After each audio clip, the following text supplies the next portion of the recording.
Hello বন্ধুরা, তো তোমরা তো দেখতেই পারছো আমাদের দেশে কয়েকদিন ধরে এসআইআর চলছে। আর আমাদেরকে এই দেশে থাকতে গেলে তাড়াতাড়ি করে আমাদেরও ফর্মগুলো জমা দিতে হবে। তো দেখো আমার হাতে কতগুলো ফর্ম রয়েছে, এগুলো এখনও কিছুই করিনি, আমরা আনকমপ্লিট রয়েছে। তো বলেছিল যে 20 তারিখের পর থেকে জমা নেওয়া শুরু হবে, কিন্তু না, তার আগে থেকে জমা নেওয়া হয়ে গেছে, মানে শুরু হয়ে গেছে। তো আমরা এখনও কিছুই করিনি, মাত্র 1 সপ্তাহ আছে হাতে, তো 1 সপ্তাহের মধ্যেই জমা দিতে হবে। তো দেখো এখন বাজে রাত্রি 8টা 58।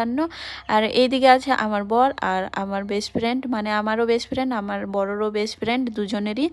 তো আর এইদিকে আমি, তিনজনে মিলে কাজে লেগে পড়লাম আমরা। তো অনেকগুলো ফর্ম ছিল, ভাবলে তিনজনে মিলে যদি কাজ শুরু করি তাহলে তাড়াতাড়ি হয়ে যাবে।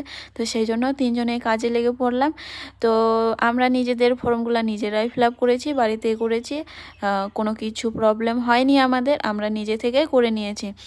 তো আমি এসআইআরকে একটাই কথা বলতে চাই, এসআইআর এসে অনেক অনেক ভালো হয়েছে, কারণ যেগুলো আলফাল ভোট আছে সেগুলো বাতিল হয়ে যাবে, নতুন করে লিস্ট তোলা হবে, সাথে মা বাবারও নাম তোলা হবে আর হাজব্যান্ড ওয়াইফেরও নাম তোলা হবে।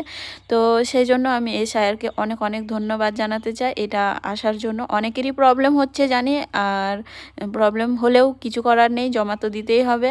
তো দেখো আমাদের কাজ কমপ্লিট হয়ে গেল। তো চলো।